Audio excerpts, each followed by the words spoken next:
அனைவருக்கும் அன்பான வணக்கங்கள். பேராசிரியர் கருப்பசுவாமி ராமநாதன் தேனியிலிருந்து.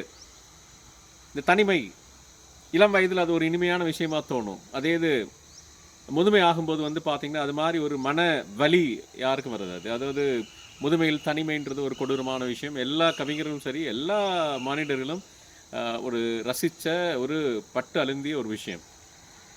ரெண்டுக்கு என்ன ஒரு தனிமை, ரெண்டு தனிமைக்கு என்ன வித்தியாசம் அப்படின்னு சொல்லி பார்த்தீங்கன்னா, ஒன்று இங்கே தனிமை எல்லா எதிர்பார்ப்புகளோடு இருக்கக்கூடிய ஒரு தனிமை. இந்த ஜனகராஜ் சொல்கிற மாதிரி தான், என் பொண்டாட்டி ஊருக்கு போயிட்டா அப்படின்னா எவ்வளோ சந்தோஷம், அது தனிமை. இதே இது என் பொண்டாட்டி என்னை விட்டுட்டு போயிட்டா அப்படின்றது பார்த்தீங்கன்னா அது கொடுமை. ரெண்டுக்குள்ள வித்தியாசம் அதான்.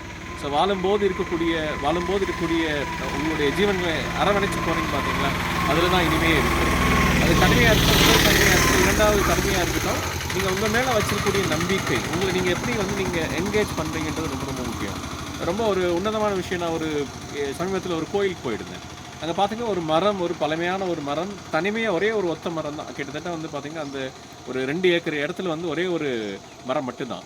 அந்த மரம் தனிமையாக தான் இருந்தது. ஆனால் அது தாங்கி சுமக்கக்கூடிய விஷயங்கள் என்ன பார்த்தீங்கன்னா, ஒரு பல்லாயிரக்கணக்கான மக்களுடைய லட்சக்கணக்கான மக்கள் அங்கே நம்பிக்கையில் கட்டிட்டு போகிற அந்த கயிறு இருக்குது பார்த்தீங்களா, தன்னோட குறையெல்லாம் சொல்லிட்டு அந்த சுமை தாங்கியாக இருக்கக்கூடிய மரத்தை பார்க்கும்போது எனக்கு தெரிஞ்சது தனிமை தான். ஆனால் அந்த தனிமையில் நீ இவ்வளவு ஏன்னா மற்றவங்களோட குறைகளெல்லாம் தாங்கி சுமந்துட்டு இருக்கு அப்படின்றது தான்.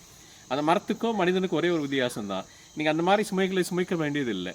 இறுதி காலத்தில் நீங்கள் சுமைகள் எவ்வளவோ இருந்தாலும் சரி, மனசுமை தான் ரொம்ப ரொம்ப கொடுமையானது. அதெல்லாம் நீங்கள் இறக்கி வச்சுட்டு என்ன செய்யணும், ஒரு தோப்பில் இருக்கக்கூடிய ஒரு மரம் எப்படி ஒரு தன்னிச்சையாக இருக்குமோ அது மாதிரி நீங்கள் என்ன செய்யணும், ஒரு செயல்படணும். அப்படி செயல்பட்டீங்க அப்படின்னா இளமையில் இருக்கக்கூடிய தனிமையாக இருந்தாலும் சரி, இல்லை முதுமையில் இருக்கக்கூடிய தனிமையாக இருந்தாலும் சரி, உங்களுக்கு மிகவும் ஒரு உன்னதமான விஷயமாக இருக்கும் என்ற கருத்தினை பதிவு செய்து விடைபெறுவது பேராசிரியர் கருப்பசாமி ராமநாதன்.